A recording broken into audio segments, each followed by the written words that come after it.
सीएसईटी जनवरी 26 attempt है, उसका एक रोड मैप, उसकी अपनी स्ट्रैटेजी क्या होनी चाहिए। क्या ये जो सीएसईटी जनवरी 2026 है, क्या वो लास्ट ऑनलाइन अटेम्प्ट होगा? I be giving you some tips and tricks to clear the CSET in first attempt, वो भी बहुत अच्छे स्कोर के साथ।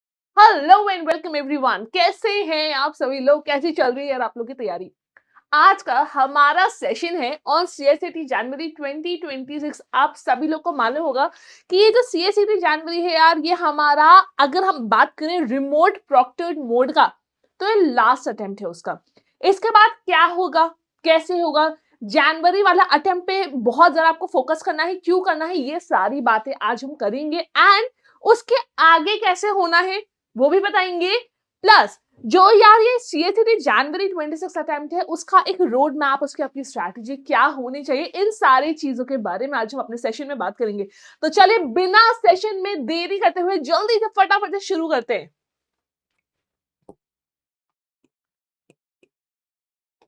सो what all things are we going to discuss? आज हम यहाँ पर क्या क्या चीजों के बारे में बात करने वाले हैं। सबसे पहले, इस जनवरी द लास्ट ऑनलाइन अटेम्प्ट, क्या ये जो सीएसईटी जनवरी 2026 है, क्या वो लास्ट ऑनलाइन अटेम्प्ट होगा? अगर वो लास्ट है तो उसके बाद में क्या होने वाला है, इस बारे में हम समझेंगे। Why you should take January seriously? ये जो जनवरी वाला अटेम्प्ट है, क्यों आपको बहुत ज्यादा सीरियसली आपको इसको लेना चाहिए। Full strategy and road map for January CSET के बारे में भी हम समझेंगे। And also I be giving you some tips and tricks to clear the CSET in first attempt, वो भी बहुत अच्छे स्कोर के साथ में। तो चलिए बिना देर करे शुरू करते हैं। पहला सवाल, इस जनवरी द लास्ट अटेम्प्ट, क्या सीएसईटी जनवरी 26 आपका ऑनलाइन वाला लास्ट अटेम्प्ट होने वाला है? हाँ जी। देखिए, अभी कुछ ही टाइम पहले हमारे आईसीएसआई ने एक अनाउंसमेंट जारी किया था, ये उसका स्क्रीनशॉट लगाया है, जिसमें बोला गया है the first session of restructured CSET will be held in June 2026। यानी देखिए, आपको मालूम है जनवरी के बाद में उसके बाद वाला अटेम्प्ट जून आता है, जून से जो नया वाला सीएसईटी का स्ट्रक्चरिंग है वो लागू हो जाएगी। तो yes, January 26 is the last attempt, यानी कि जो रिमोट प्रॉक्टर्ड मोड में हो रहा है वो लास्ट अटेम्प्ट जनवरी वाला होगा। ठीक है, उसके बाद से आपका ऑफलाइन शुरू हो जाएगा। आपके 4 दिन तक एग्जाम्स चलने वाले हैं, a lot of things are going to happen. तो ये लास्ट सेशन होगा जनवरी वाले का। The last session of existing CSET in the remote proctored mode will be held in January 2026. ठीक है? And the students passing in CSET January 2026 shall be eligible to seek registration in CS Executive Program within 1 year. अगर आपका January 26 clear हो जाता है तो आपको 1 साल के अंदर रजिस्ट्रेशन करवाना है एग्जीक्यूटिव प्रोग्राम में from the date of declaration of the results of CSET without payment of examination fee. ठीक, तो ये तो बात होगी। अच्छा, जो नया वाला सीएसईटी होगा उसका क्या फीस स्ट्रक्चर होगा? बहुत ज्यादा फीसें भी बढ़ा दी गई हैं। तो देखिए, at the time of CSET registration, इसमें कोई एसआईपी भी इंक्लूड कर रहे हैं, like inclusive of student induction program. I think ये स्टूडेंट्स को पढ़ाने के लिए कोई प्रोग्राम लेके आ रहे हैं, कुछ उनको ऑनलाइन क्लासेस देंगे, तो दैट द फी इज 7500। और इसके अलावा एग्जामिनेशन फी जो कि पर सेशन पड़ेगी, दैट इज ₹1500। ठीक है, तो मोटा मोटा 7500, 8500 और 9000 रुपये आपका पड़ जाएगा।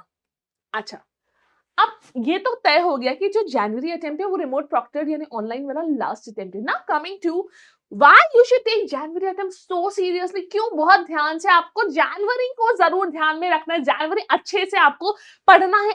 And by every possible means आपको ये मेक श्योर करना है कि जनवरी अटेम्प्ट आप क्लियर कर लो। क्यों? बिकॉज ऑनलाइन मोड का मतलब सिंपल सा होता है यार, लेस प्रेशर। घर पे काम कर रहे हो, घर पे पढ़ाई कर रहे हो, घर पे एग्जाम दे रहे हो, कहीं भी ऊपर का कोई प्रेशर नहीं आ रहा है, अपना चिल मोड में मस्त एग्जाम दे रहे हो। ठीक है, तो प्रेशर कम होता है, प्रेशर जब कम होता है तो जाहिर सी बात है गलतियां होने की भी चांसेस आपके कम हो जाते हैं।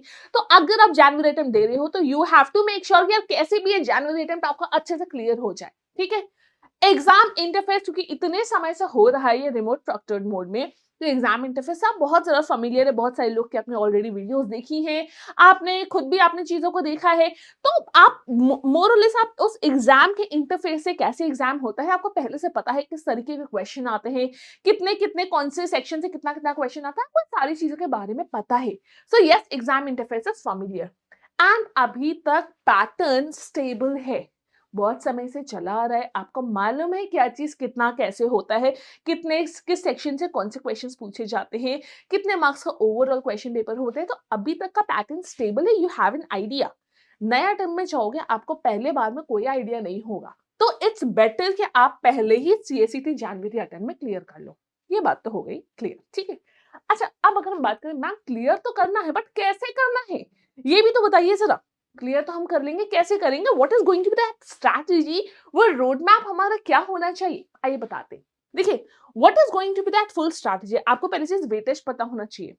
हर एक सब्जेक्ट का आपको वेटेज पता होना चाहिए, कौन से सब्जेक्ट कितना नंबर का आ रहा है। कुछ सब्जेक्ट ऐसे होते हैं जो दो सब्जेक्ट के कॉम्बिनेशन से बनाए हैं, कौन से सब्जेक्ट का कितना वेटेज है, यू शुड नो दैट।